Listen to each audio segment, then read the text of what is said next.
modernity can avail us of. In my book, it will still fall short. People who think that because I'm almost a fundamentalist about modernity, that I think is the best that humanity is capable of. As many people find, all those identities that all of them organize around now, because they are trying to get away from what, postmodernists call meta-narratives that are oppressive and all that. But then ultimately, somebody is trying to tell you how to be gay. Somebody is trying to tell you that you are not feminist enough. And we want to create a world where all those are accommodated. I take it that part of the challenge for philosophy going forward is how to bring the individual and the community back into phase, since modernity set them apart.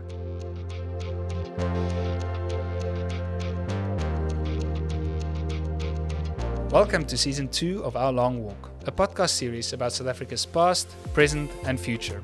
I'm Johan Fourie from Stellenbosch University, and as always, I'm joined by Wits University's brilliant Jonathan Schoots.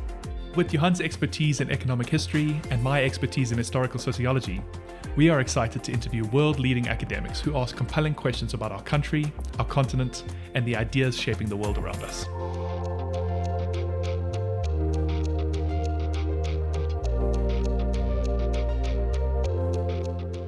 Olúfẹ Táíwò is a philosopher and professor of African political thought at the Africana Studies Research Center at Cornell University. Born in Nigeria, Táíwò has become a prominent voice in debates around modernity, colonialism, and African agency. His most recent books include Against Decolonization, Taking African Agency Seriously, and Africa Must Be Modern, a manifesto, a bold call for embracing modernity as central to Africa's development.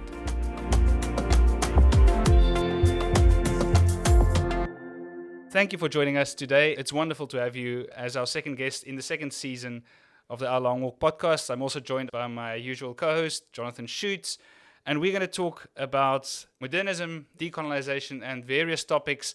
I'm not a philosopher, so I'm certainly outside of my comfort zone. I think Jonathan might be more at home with this discussion.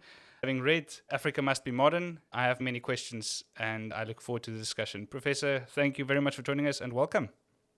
Thank you very much for having me. It's really an honor for me. Every time people seem interested in what I write, I'm surprised because a lot of what I do, I tell people it's really an effort at self-understanding. It's really to clarify to myself why I feel this way and why have others not paid attention to this. Is there something wrong? The only thing that guides what I put out, and I say this to my students all the time and other people that approach me, is even if you spend only 5 minutes of your time reading something that I've written, I don't ever want it to be the case that you thought those 5 minutes were a waste, because you are never going to recover those 5 minutes.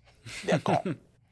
So to spend it on something I write and then feel like, I don't like what he said, but I can see where it's coming from, my job is done. I can tell you I don't sleep a lot these days, but I could not put your book down once I started, because on every page there are quotable sentences. And so I'm going to have to restrain myself by not quoting every page. We did invite listeners at the end of our previous season to nominate guests that we should invite on the show. And it was actually not a listener that commented, but a former guest. Ken Upalu had mentioned your book to me, Africa Must Be Modern, a manifesto. The book, I must say, that's the one I read, which is a bold call embracing modernity as essential to Africa's development. Let's start with that book. Jonathan, before I give you a chance, because I know that you've got a long list of questions, but I do want to ask the very basic one, and that is, what is modernity? What is the core concept, and why is it important? Oh, thank you very much. And that's a very big question. It sounds simple, but it is at the core of everything. When you have people talking about alternative modernities, multiple modernities, and all that, then you get the impression that modernity is just some free-floating idea that people just catch wherever they are. But I don't agree with that. I think that we need to be very clear away from all the anxieties that attach to people.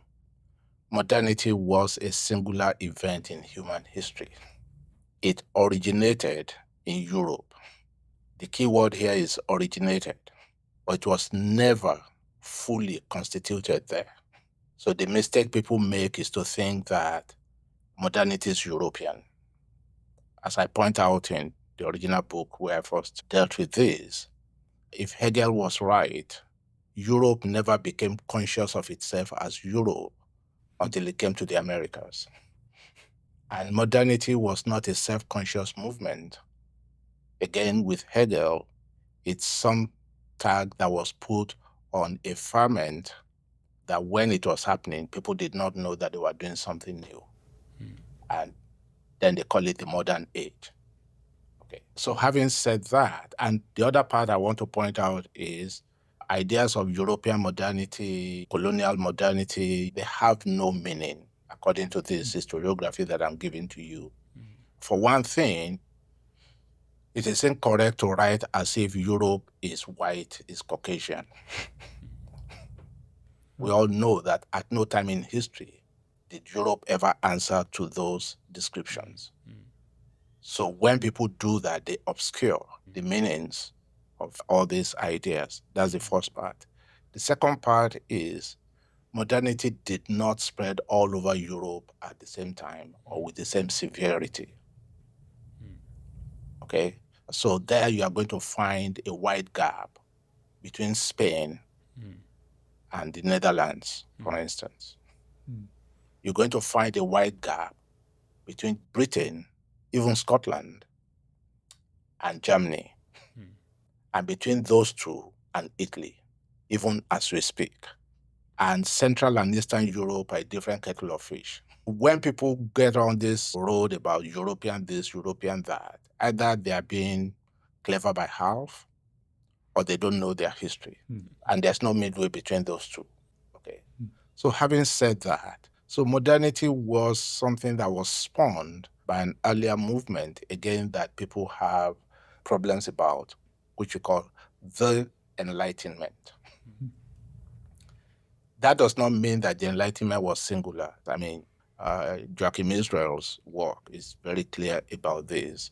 But beyond that, you find a situation where some of the core elements of the Enlightenment provided the seedbed on which modernity was built. And in the book, Before Africa Must Be Modern, in writing the introduction to that book titled How Colonialism Preempted Modernity in Africa, I had to come up with an answer to the question you just asked. So I identified three core tenets of modernity. The first is what Hegel called the principle of subjectivity. And that is what in sociology we call individualism. Okay. The second is the centrality of reason. And that came straight out of the Enlightenment. The third is the idea of progress. And the idea of progress is really a temporality. It's about a new horizon of the future, where the future is always open, is always becoming. So nothing is ever settled. And the past no longer governs the future.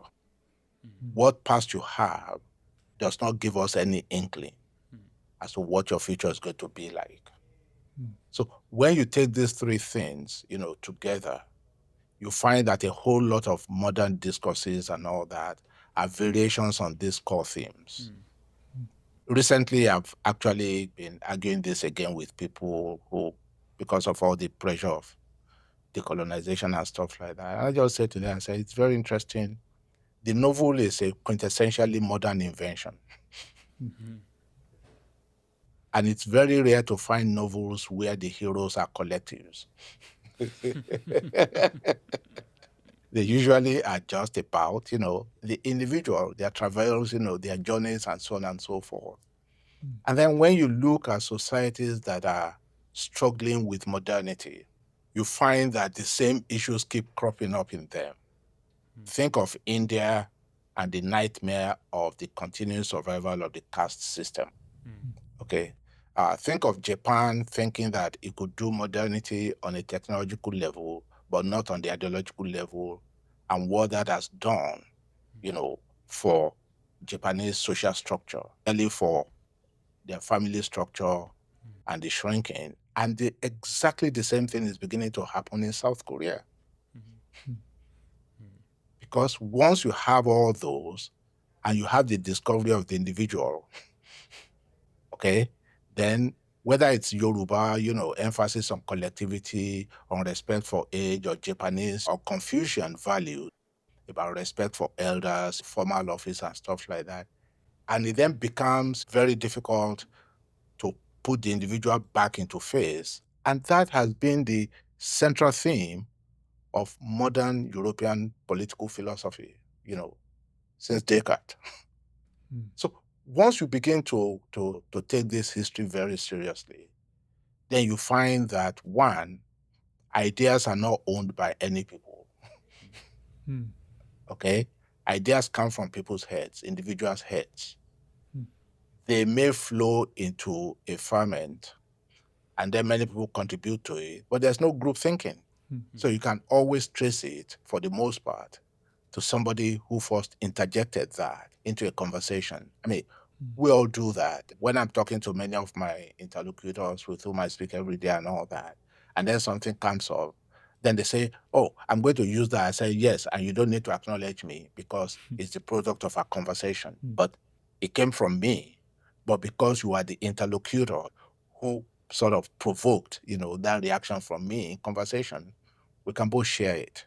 But that does not mean that we both utter the same words at the same time, and therefore our brains were in lockstep. So those three things, for me, then represent, that's the structure of Africa must be modern, because you then want to see the centrality of reason is what is dealt with in the knowledge society, because modern society is a society of knowledge. And you don't have knowledge because you want to use it for something. You have knowledge just because you want to have it. So anyway, that's a long answer too. I hope I answered it. So I want to jump in here, and a little bit later, I want to ask you a bunch of questions about your Against Decolonization book, yeah, which no I problem. think is wonderful. But before we get there, Yes. I wanted to sit a little bit longer with your book, How Colonialism Preempted Modernity, which you gestured to as the book that came before Africa Must Be Modern. Yes. In that work, I don't know if it's the standard narrative or the kind of a critique of modernity is colonialism brought modernity to Africa, and the evils of colonialism equal the evils of modernity. Yeah. And so you turn this story on its head in that book. And so maybe you could say a little bit more about that, how modernity predated colonialism, and then how colonialism interrupted modernity in Africa. Thank you. I was a history major in college, which is a scandal when I look back. I was history and philosophy double major in college. And all those texts that I dealt with in how colonialism preempted modernity, I had read as an undergraduate in Nigeria, but not with the eyes. So the big break came. I was working on why liberalism and the rule of law do not take hold in Africa. That was the original research project that I was doing. So I was going to write just 3 law review papers looking at Kenya, Tanzania, and Nigeria. Okay? But then as I continued working, that was when it became clear to me that, wait a minute, maybe we are looking at the wrong place, okay? And a whole lot of what we are trying to explain actually predated colonialism. So that's when I went on that road, and the biggest thing to happen to me ever since was happening upon modernity as an explanatory framework. And that meant that I had to go back and study the genealogy of modernity itself. I mean, it might interest you when people talk about Western individualism and all that. It took the so-called West 400 years to discover the individual. That's how long it took. So when people now make it seem as if the West has always been individualistic, then I tell people, I said, you don't know your ancient philosophy. You're not going to find, the modern individual in Plato or in Aristotle. It's not happening there. Okay? So I then found that in the so-called evangelization movement in West Africa specifically, there were significant developments, and that there were 2 cohorts of evangelizers. The first cohort were directed by a man who was the honorary secretary of the Church Mission Society in the UK, who in fact had done some of his own academic work on a Catholic bishop, Catholic evangelist in China, and on early missions in Central America and all that. The missionaries were told that their success would be measured by how quickly their mission committed what was called in Latin America euthanasia of mission. So the idea was that they had to fit their local converts for self-reliance, for self-governance, and for doing church in their own way. So the Reverend Henry Venn brought this lesson to the CMS. The idea was that they were going to recover for Africans who had been suffered the depredations of slavery, that capacity for self-governing life again. So it's not an accident that the person who led the CMS in Africa during this period was a recaptive, a Nigerian, Samuel Ajayi Crowther. And then many of those who came back from the US as repatriated, and those who were stopped in the sea by the British Navy and all that, and then taken to Freetown. So they started creating these new ways of being human that they call civilization. They started building schools. They were recruiting, unlike the previous evangelization movement in Africa in the 15th and 16th centuries, that recruited from royalty.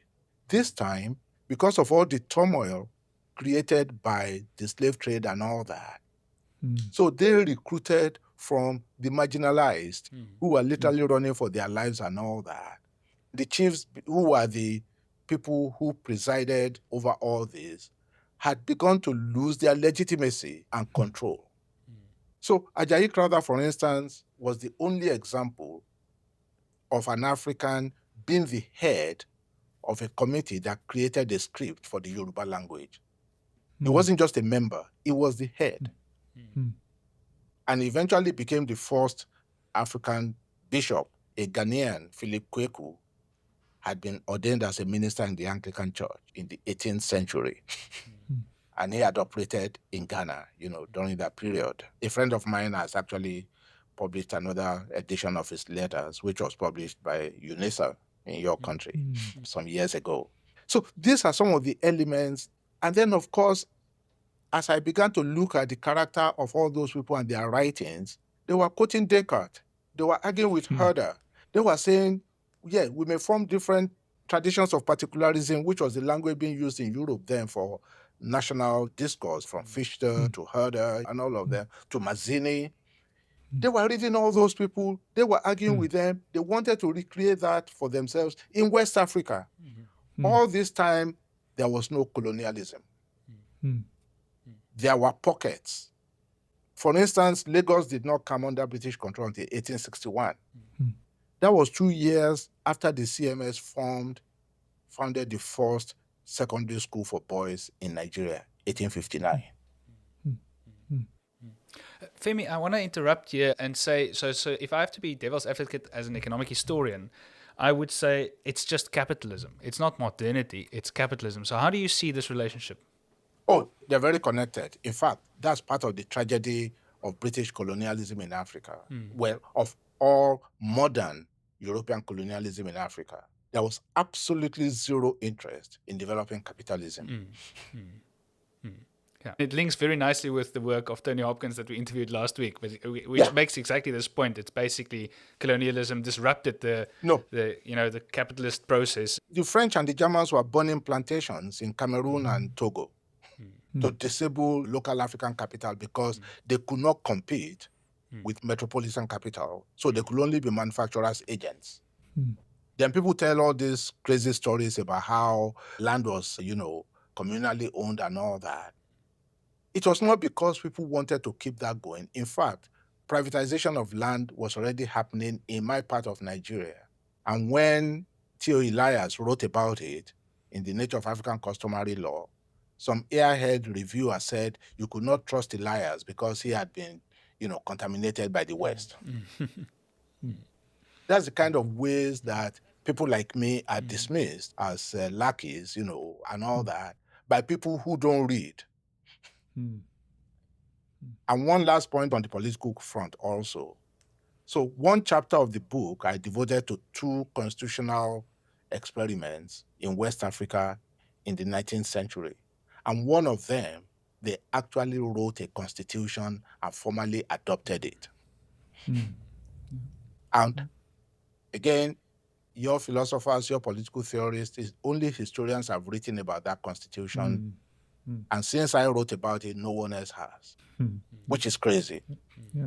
So when people talk all this stuff about how African and liberal representative democracy are incompatible, then they've never heard of the Fante Constitution. So my own work is looking at, in South Africa, early Xhosa intellectuals in mission schools who are building some of the early kind of political movements around early African nationalism in South Africa. And so I found this kind of discussion of this and intermingling, people working with taking up the available concepts of modernity, but turning it to their own purposes. You talk about it in this decolonizing book, kind of as domesticating tools of modernity for African purposes. I really like that.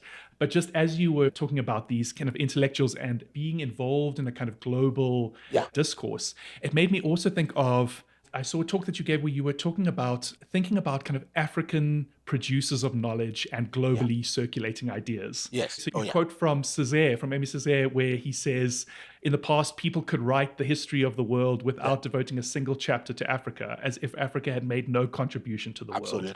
And so you go on to talk about Africa's participation in globally circulating ideas. No, there was no time that Africa was ever absent from what I call the global circuit of ideas. No time. In fact, one of the discoveries my student who just finished his PhD made concerns the Reformation. And what was it? An Ethiopian monk had actually gone to Wittenberg and spent a month with Martin Luther and Philip Melanchthon. And over time, that entire episode was written out of the historiography of the Reformation. In this piece, I think you're quoting from Senghor, where that Augustine was African, right? The church fathers are coming from the Sahara, right? It's the same way that it's just wrong, illiterate, to turn Europe into Caucasian. It's the same way it is wrong and illiterate to turn Africa into black. Never happened. The Apostle Mark, after the resurrection, after the crucifixion, after the death, spent 3 months or 6 months in Alexandria. The last time I looked, that was not somewhere in Europe. So once we get away from this identity-driven, I call it illiteracy, then we open up the space and then we see the crisscross patterns of ideas all across the world. Femi, I want to touch on this topic of the religion, because one of the topics in your book, Africa Must Be Modern, that I found really interesting was this tension between reason and religion in African universities today. So if we can move from the past to the very present, and this is a topic, obviously, both Jonathan and I are based at South African universities. We think a lot about the future of the university, and there are many challenges that universities face, from political and ideological and technological, financial. But the one that you point out actually is religion, which is not something that I've thought about. Could you perhaps give listeners a sense of what you see the challenge, certainly, and I think you refer predominantly to West Africa, but I suspect that this is true elsewhere on the continent as well. Yes, it is. What is the issue with religion in African universities? Literally, religious studies departments are pseudo-academic departments. Most of the people there, whether they are Christian or Muslim, they are ministers. 2, many Nigerian universities now, and it's already happening in Ghana, it's happened in Kenya, for those that I know very well, are now chartered by religion, by religious bodies.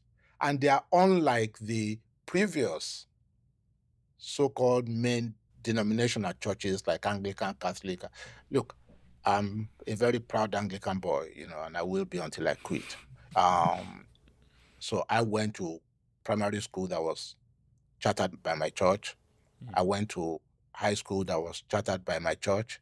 Actually, was founded by one of the graduates of Fourie College in Sierra Leone that came out of the same movement that I'm talking about. I mean, that's another whole history of the global impact of that college and the people that is sent out as a result of its operation. But here is the deal. People don't know where that whole idea that religion is important to morality came from. Frederick Lugard, the arch philosopher of empire, an arch imperialist SOB, he started his life in India. So when he went to Africa, he first went to East Africa and then ended up becoming the person who put Nigeria together as we know the country today. Meanwhile, he wrote in his big fat book, Dual Mandate in Tropical Africa, he said, and I quote, that in India, they gave Indians an education of the intellect. It came back to bite them in the rear. Meanwhile, he said in Africa, they were not going to make the same mistake. But it's much darker than that. He said because Africans are natural prevaricators. What they need is character education that will come through religion. So when your intellectuals do not take these genealogies very seriously, they don't know how they are subverting their own lives. Okay? Now, don't get me wrong. Before I came to Cornell, the only two schools where I taught in the US were Jesuit schools. I never saw there the madness that I see in religion chartered schools in Nigeria or in Kenya, where I have been. Africa is the only continent where there's no imprint of the scientific revolution anywhere. Only the universities could make that happen. They're not doing that. And why is that? So that's really at the heart of it all, right? It will require literally doing what people think that people like me are guilty of. Okay? And that's why I wrote the title of the book is Africa Must Be Modern. Okay? There's no way around it. And when you look at the rest of the world, I did a recent interview with a journal in Venezuela, and I made this point. Take any country in the world that has consciously chosen the path of modernity that has not done better than any country in Africa. I've studied the history of South Korea. I've gone there to teach as part of my research on what I call late transitions to modernity. They chose deliberately. And the benchmark, the goal they set for themselves when they chose that, membership of the OECD. They missed their target by 2 years. But South Korea has been a member of the OECD for how long now? They had a president when I was there in 2008 who had just taken office, who actually said, he used to be president of Hyundai, that English should become the official language of South Korea. Okay? You do not, go around traipsing around what you think is, you lay hold of it and make it your own. That's the human prerogative. You are not literally just cowering in your pants, that, oh yeah, they have come again, they are going to take over. Yes, people take over things because human things are always vulnerable to being taken over by other humans. And there's nothing anybody can do about that. That's how humans roll. So for me, and that's why I say to people, whatever I need to say, when I talk about the knowledge society, and I use examples of my students at IFE that I used to teach when I was talking about fish behavior, and they laughed at me. But then as I laid out for them that knowing that might actually have something to do with how you expand your catch, how you preserve, it never occurred to them to think of it that way. That's my job as a teacher. But if as a teacher, I already believe that only God can, am I ever going to open them up to possibilities? Am I ever going to get them to think crazy thoughts? No. I think that links up nicely with your story in your book. I think it's a family member that had polio. Two cousins. And this is a very kind of, early childhood story. Maybe you can just repeat that very quickly. Oh, yes. No. A cousin of mine had polio. They kept taking him everywhere and all that, and he wasn't getting up to work.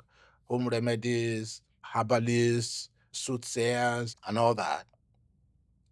And as I said, his father happened to be a senior apostle of one of these churches, which made it even worse that it must be God's doing. And then the mother took him to UCH, which is the teaching hospital in Ibadan. They diagnosed polio. So fast forward, I was doing my A levels. So another cousin, this time on my mother's side, she wasn't working. They started again, and I said, So I went to my aunt, her mother, and I practically said to her, and she was like a surrogate mother to me, tomorrow morning, you and they are going to open UCH together with this girl. And I told her I would never have anything to do with you again. What drove me, when that girl, if she was just crawling on the ground and then knew that I'd gotten to that level of education, she reserves the right to say, what were you thinking? What were you doing? She listened to me. She went, they diagnosed polio. Fortunately, her own lip was not as bad. And I always say to people, there's only one reason why I was sent to school. It is to make sure that whatever it is that those before me suffered from lack of knowledge, those coming after me never do. That's a crusade. It's not something that I take lightly. So don't come to me about all these stories about spiritual warfare. No, I tell everybody, it's only when you have exhausted all the physical possibility. It's a body, for crying out loud. Yes, we do have the mind and so on, but there are also things that we're now beginning to realize about the brain. I mean, we've learned more now about the brain in the last 50 years than at any other time in human history. It doesn't mean that we're going to know everything. But the more we strive, the better we are in terms of anticipating a whole lot of things that could go wrong with our bodies. And this is what all these schools are not doing. So I wanted to jump in and I wanted to ask you about one of the things that, and I take from your new book, is an emphasis on agency. Yeah. And this book of yours, Against Decolonization, Taking African Agency Seriously, really, I think, moves away from fatalism or external blame to say, how is it that Africans take up agency? And particularly, you explore how the current account of decolonization might be disempowering, taking away agency. So I've got a bunch of questions about this, but maybe just to start with, you talk about decolonization 1 and decolonization 2, and maybe you can just explain the difference between these and some of the problems that come with decolonization 2. Yeah. Decolonization 1 for me is straightforward. It's what the struggle for independence was about. And the key element there is that those that were colonized post-decolonization have their power for, as Cabral put it, making history back. And I tell people it's a very pedestrian idea, okay? After independence, if Nigeria goes to Britain to get clearance to have its budget, that's not Britain doing something. That's Nigeria not using the power that it's just got. Okay? So when I reinterpreted neocolonialism from Nkrumah, but more importantly from Awolowo, who said neocolonialism is what we do to ourselves. So now let me give you an egregious example of this to segue into decolonization 2. Last week, our know-nothing president hosted 5 African presidents. I'm writing an op-ed on this as we speak. The real scandal of that visit, people have ignored. They thought the big scandal was the president asking about the Liberian president's diction, that he speaks English so well. The day before that meeting in the Oval Office, the coup maker, who is now the president of Gabon, said to Trump, please come to Gabon and exploit our minerals. If that's not an invitation to rapine, I don't know what else is. It gets worse. During that Oval Office meeting, our presidents were falling over one another to tout Trump's credentials for the Nobel Peace Prize. Come on. Africans cannot have it both ways. It's either we acknowledge that we are the permanent children that racists think we are, or we are adults who just have an infinite capacity for taking stupid decisions. There's no midway between those two. Yeah. Okay? So decolonization 2 is when people then say, oh no, decolonization 1 was never complete because we still find elements of colonialism in life after independence. So that's why I say, wait a minute. If you find those, why do you immediately assume that it's because colonialism never ended? Might there be alternative, equally plausible, even better explanations for those survivals in the new setting? Only after we have exhausted all those possibilities might we then say, it's colonialism that's still at work. You're not going to have me on side. So when people then say culture this, cultural that, and so on and so forth, then that is when they literally take away from Africans that essential prerogative of humanity to lay hold of whatever practices they are willing to put their sweat equity into appropriating and making it their own. My most recent example, there's a Ugandan guy now who runs a Buddhist monastery near Kampala. He went to school at Punjab University in the 90s, fell in love with Buddhism, went into training and all that, and now he was ordained as a monk and all. He now runs a Buddhist monastery in Uganda. But we don't even need that, okay? Africans who are part of the foundation of Islam, we're part of the foundation of Christianity. What part of that is black? So my point is that when you now take this, decolonization 2, and you put it up front, then you are practically canceling the capacity for originality. And you are ignoring one thing that Senghor says is human hybridity. All civilizations that try to preserve purity fossilize and die. All civilizations that last are never pure. So it's not Glisson who invented hybridity, and people don't read him, or they misread him. We should chuck it yesterday. It does not contribute anything whatsoever. I published a paper in 1993 titled On Diversifying the Philosophy Curriculum. That was 1993 in teaching philosophy. What are people talking about? And then I published How Colonialism, where I showed Africans taking modernity and running with it, including writing a constitution. And that's the only other example of an attempt at writing a liberal constitution outside of Western Europe, apart from the 1793 Constitution of Poland, in Central Europe. Femi, we have to start wrapping up, I realize, but I want to ask something about your third idea of modernity, and that is the idea of progress.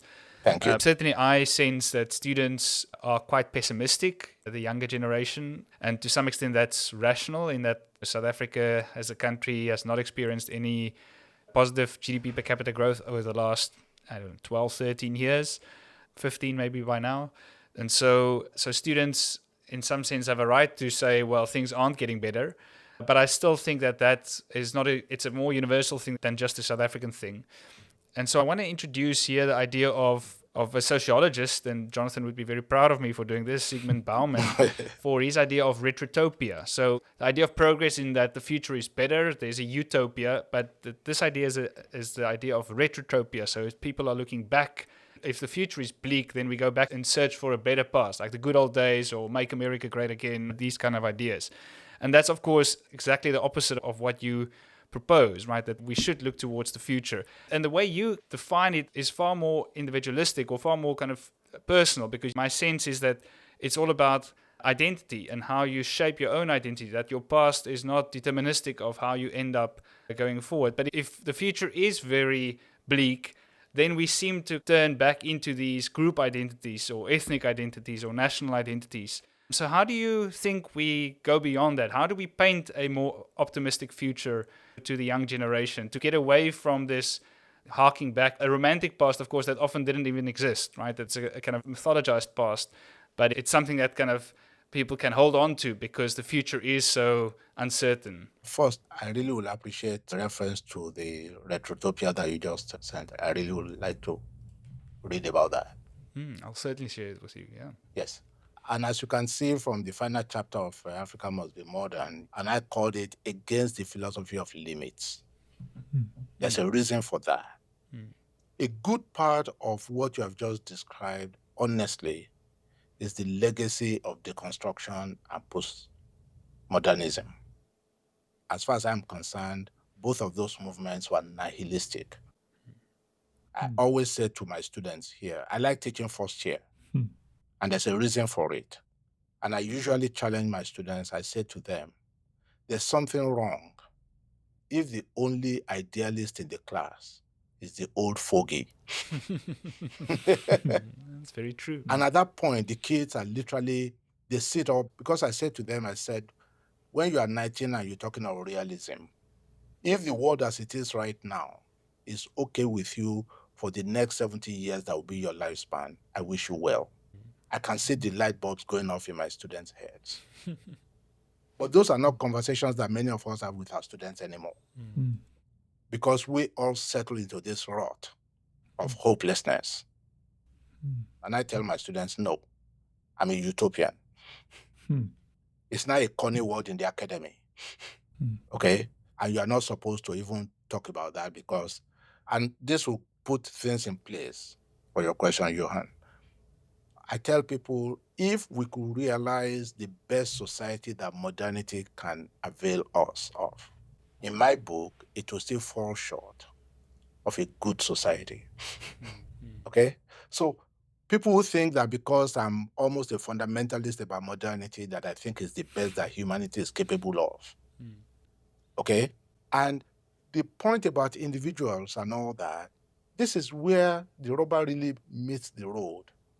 As many people find, all those identities that all of them organize around now, because they are trying to get away from what, postmodernists call meta-narratives that are oppressive and all that. But then ultimately, somebody is trying to tell you how to be gay. Somebody is trying to tell you that you are not feminist enough. Okay? Where do all those come from? And you already have taken away from you all the tools that will enable you to say, yes, there's something to be said for being eccentric. This is where I want to be. Okay? And we want to create a world where all those are accommodated. This is the way to be. And I take it that part of the challenge for philosophy going forward is how to bring the individual and the community back into phase, since modernity set them apart. Okay? And that for me is something to inspire students who work with me, to keep thinking up ways to be able to deal with that. But I'm definitely not going to encourage anybody to elide it and then think that, oh yeah, Yoruba people already got things figured out. No, they didn't have anything figured out. Any society that used to have human sacrifice, could not have been democratic in any manner, shape, or form. Any society that used to have slaves in whatever shape or form could not have had any democracy inside it. Even when people talk about Greece, everybody knows that it was just for the citizens, and it's not even for all citizens. It was for those who took part in the affairs of the police. So if you did, that's the whole background to the civic republicanism of the modern age. You have to pay taxes, you have to have property, you have to have a stake in the polity. These are all things that we should continue to talk about, okay? But anything that resembles that past where if you were born of a serf, you were a serf, and you could not cross those class boundaries and so on and so forth. I don't even want to entertain any whiff of that. And I think that's what I mean by all societies that get on the path to modernity. These are the things they have to keep struggling with.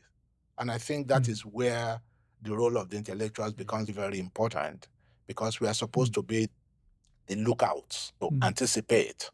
That's why they pay us to have leisure, But then we don't use the leisure to think of these things. We use the leisure to get all kinds of useless chairs that don't amount to anything, and then feel important in ourselves and carry our pomposity all over the place without any thought to offer to the world.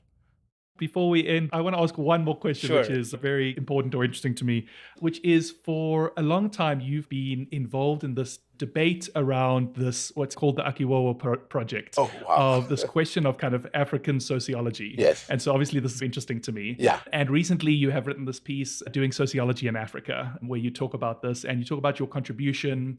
And there's a lot there. And so we probably don't have time to talk about all of it. But I'm really gratified that you are interested in the Akiwowo thing, because again, the decolonizers have nothing to say about him. But go ahead, please. Yeah, so maybe just this kind of one question. You talk about a difference between, say, a kind of African sociology, and you talk about doing sociology in Africa or doing sociology in an African key. Yeah. And you close that piece thinking about this kind of knowledge on a planetary scale. Yes. And so I wanted to ask, one, your thoughts about the difference between African sociology versus doing sociology in an African key, and also thinking about knowledge contribution. How do we contribute knowledge in an African key to a planetary scale? Oh, thank you. I will be very short. It's the same beef that I have with people, and here I'm following Hutonji. He got it right. If African philosophy is anything more than just people doing philosophy in Africa around African themes, creating an African ferment because of location and the things and all that, if it begins to seep into something that is quote unquote peculiarly, quintessentially, something right there African, no, I'm out of there. And it's exactly how people misread Akiwowo into thinking that he was looking to do Africa. No. He said when he came back, he wanted to see whether there were tools within his own language and all that with which he could do what he was doing as a sociologist. So sociology does not come with geographical or cultural or whatever adjectives beyond the one that I just mentioned. Enables a Mongolian to make sense of social change. It just underscores again the unicity of the human. Okay? So if the Mongolian is able to access by paying what I call the sweat equity and so on and so forth, then the Mongolian discovers that, oh, so something from this part of the world resonates with me because we are experiencing something similar. The job is done. That's what I mean. It's nothing more than that. And when I am able to take that paper doing sociology and walking through the intricacies of the individual and the group and what criteria people use and stuff like that, why would that not appeal to somebody in Argentina if they are reading me? And if they are able to say, oh, I think I have an insight from this person to make sense of something that is taking place in this corner of Argentina, it just emphasizes again what we all share. And my belief in that is unshakable. When I cross boundaries and all that, what I've learned is all human beings do is mess up. The only difference is the language in which we do it. So I will appreciate having more conversation with you on this. Yeah, absolutely. I just think that this is great. And I really like this, right? Like working with what is in language, in what's particular idioms, but then speaking to the global. Thank you. Believing that it's not constrained or limited, that African thought doesn't remain only applicable for Africa, but it is speaking to the world from the context. I really love that. So. Absolutely. And you are all welcome to pilfer it, to steal it, to do whatever you want with it, because that's what we all do as humans. Femi, we've run out of time. There was one of my favorite chapters was on counting and measurement. As you can imagine, I'm an economic historian, so I can write a whole book. When I wrote that chapter, if I tell you I knew what I was writing about, now that I know what I know, honestly, it would be a lie. I can write a 300-page book on that chapter right now. And we have obviously debates in South Africa at the moment about how do we count the unemployed, and I thought that would be a great question. There's a chapter on culture, and we interviewed in our first season James Robinson, who's got a new paper on culture and collectivism, which I thought would be a great question. You've also written something on the truth and reconciliation in the US and South Africa. I am going to end though with this question from ChatGPT, which is a question that I wouldn't have asked this essentially myself. So just for the listeners, I ask ChatGPT to ask a quirky but profound question. And so here we go. Imagine Africa as a person entering therapy for the first time. What's the most important question the therapist should ask, and why? Where have you been? And who are you? Olúfẹ, I've created a song that I'm going to play you now. And then let's see what it says.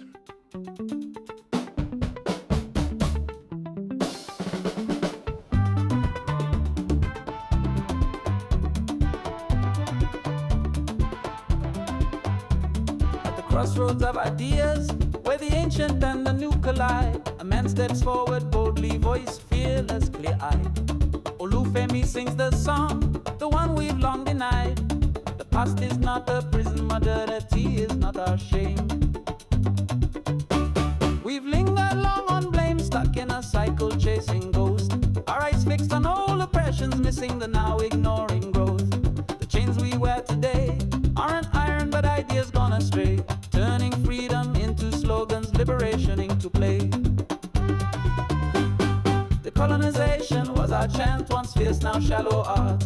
Its sharpness dulled by misuse, meaning drained, vision diffused. But Olúfẹ rises questions clear, why shield ourselves from worlds near? Modernity is not colonial chains, but past toward dreams we still retain. He says the future calls us, that Africa's heart beats free, not merely drums in village squares, but pulses democracy. Why look away from mirrors? We are modern, we are real, builders of a different world, architects of our own ideal.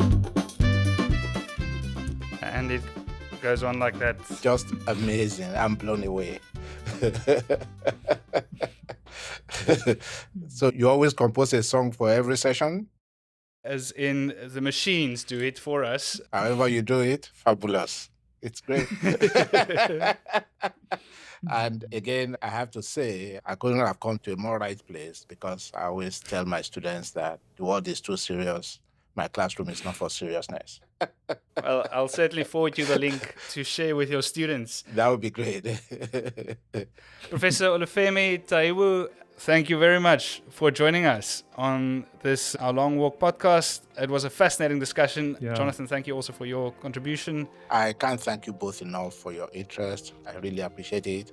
And the conversation has been incredibly enlightening. I hope we can have more. Absolutely. Thank you for listening to another episode of Season 2 of the Our Long Walk podcast. We'd love to hear from you. What's the one idea from today's conversation that changed your outlook? Do you have a burning question you'd like to explore, or perhaps a guest you'd love to hear from? Get in touch with us by sending an email to johan@ourlongwalk.com. That's JOHAN@ourlongwalk.com. If you enjoyed this episode, please share it with a friend. You can follow us on Spotify or wherever you listen to your podcasts. And we'd love your feedback. Visit us at ourlongwalk.com. Follow our LinkedIn page for updates, new episodes, and additional links. This series is made possible by the Chair in Economics, History and Policy at Stellenbosch University. Visit leapstellenbosch.org for more information about our research unit in economic history. Thanks to LEAP researcher Kelsey Lemon, who provided helpful background research. Thanks also to the team at Voice Note Productions for helping to make this podcast. Our producer is Fasti Karlitz. Sound design and editing is done by Andrei Burnett. Nkosi Johan. Thank you, Jonathan. Join us next time for another episode of Our Long Walk. See you then. Cheers.